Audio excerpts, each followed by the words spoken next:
આ ખાલી ડર કાઢવાનો અમારો પ્રયાસ છે. આ ખાલી ડર કાઢવાનો અમારો પ્રયાસ છે. જ્યારે પણ જઈએ એક પણ ગાડી તો ઠીક, એક કાર્યકર્તાનો કોઈ કોલર પકડવાની તાકાત ન કરે એની પૂર્વ તૈયારી સાથે જવાના છે. કેમ કે જ્યારે પણ જઈએ એક પણ ગાડી તો ઠીક, એક કાર્યકર્તાનો કોઈ કોલર પકડવાની તાકાત ન કરે એની પૂર્વ તૈયારી સાથે જવાના છે. કેમ કે એ જે દિવસો હતા એને સાબિત કરી બતાવ્યું કે ગોંડલમાં લુખાગીરી છે. આટલી બધી 500+14 અધિકારી એટલે 514 500 અધિકારીનો બંદોબસ્ત હતો એ દિવસે ગોંડલમાં.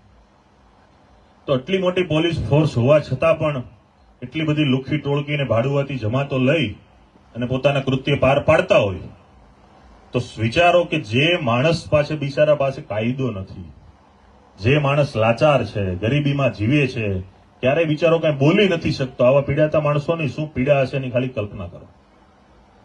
તમે એટલું બધું મીડિયા અને પોલીસ લઈને અમે આખી ટીમ સાથે જઈએ છીએ છતાં પણ એટલો બધો એમનો ખોફ છે.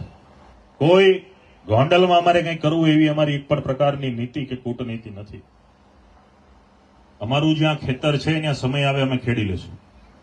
ગોંડલમાં ડર કઈ રીતે દૂર થાય એ માટેનો અમારો પ્રયાસ છે. આવનારા દિવસોમાં ઘણા બધી જગ્યાએ જશું. આના માટે જેમ પરિવારે આયોજન કર્યું એમ દરેક લોકો આયોજન કરી રહ્યા છે. આ ખાલી ડર કાઢવાનો અમારો પ્રયાસ છે.